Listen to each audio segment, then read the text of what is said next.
Bonsoir à tous, j'espère que vous allez bien. Moi c'est SoActiFoot et chaque jour je vous donne des informations sur les rumeurs de transfert, les mercato, les débriefs du match de Real Madrid, d'FC Barcelone, de Paris Saint-Germain, quelques matchs de la Premier League et bien sûr de la Bundesliga ainsi que la Serie A. Grosse victoire de la Maison Blanche avec Federico Valverde qui a claqué un triplé au bout de quelques minutes. Federico Valverde qui a été critiqué pendant longtemps, qui a été critiqué depuis le début de la saison. Moi particulièrement, je l'ai beaucoup critiqué. Même lors du dernier match, même s'il a marqué le but de victoire, je n'ai pas arrêté de le critiquer car j'ai trouvé qu'il n'avait pas beaucoup d'impact dans les jeux. On sait que Federico Valverde a un pied, je l'avais dit dès l'avance, a un pied extraordinaire qui peut marquer hors de la surface de réparation, qui peut marquer n'importe quel but. Et il a prouvé aujourd'hui en claquant un triplé au Santiago Bernabéu contre les Citizens. Real Madrid qui avait beaucoup de blessés, trop de blessés, et sans doute même les supporters de Real Madrid sont extrêmement surpris par cette victoire-là, car il y avait extrêmement des joueurs importants qui étaient blessés, notamment il y a Kylian Mbappé, le serial buteur des Merengues, qui a été extraordinaire depuis le début de la saison. Je pense que c'est le joueur le plus décisif de l'Europe cette année. Mais comment dirais-je, Real Madrid pouvait compter bien évidemment sur Federico Valverde qui a été extraordinaire, avec notamment Vinicius Junior qui a beaucoup été aidé par Federico Valverde aussi, car Federico Valverde a bonifié les yeux de Vinicius Junior qui a été monstrueux contre Manchester City. On sait que Vinicius Junior est un joueur qui adore beaucoup les grands matchs et il a répondu présent aujourd'hui. Tous les joueurs de Real Madrid ont répondu présent en collectif. Il n'y a aucun joueur qui a floppé.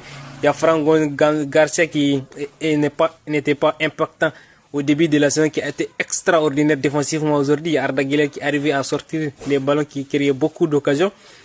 Il y a Brahim Diaz qui a fait un match extraordinaire. Il y a Ilsen qui a fait un match très clinique, sans défaut. Les Merengues étaient en rendez-vous aujourd'hui avec une victoire extrêmement méritée pour eux, car ils ont marché sur Manchester City dès le début de la seconde période. Ils n'ont pas laissé respirer. Et les supporters ne doivent qu'à se réjouir. Ce n'est pas une qualification directe.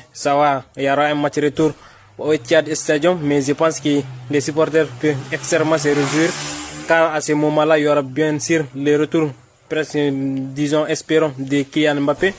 Mais même si Real Madrid doit encore aller s'imposer à Etihad Stadium, ils ont vraiment mis un coup derrière la tête des Citizens aujourd'hui, car ils ont réussi à bonifier toutes les occasions qu'ils ont réussi à produire depuis le début du match, et ils ont été payés avec ce triplé de Federico Valverde qui a été extraordinaire aujourd'hui.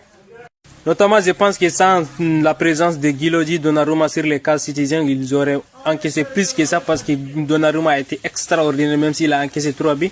Donc il a marqué 3, il a encaissé 3 buts, notamment qu'il ne pouvait rien faire. Il a extrêmement été abandonné par les défenseurs. Il a même sorti un penalty, notamment manqué par Vinicius Junior.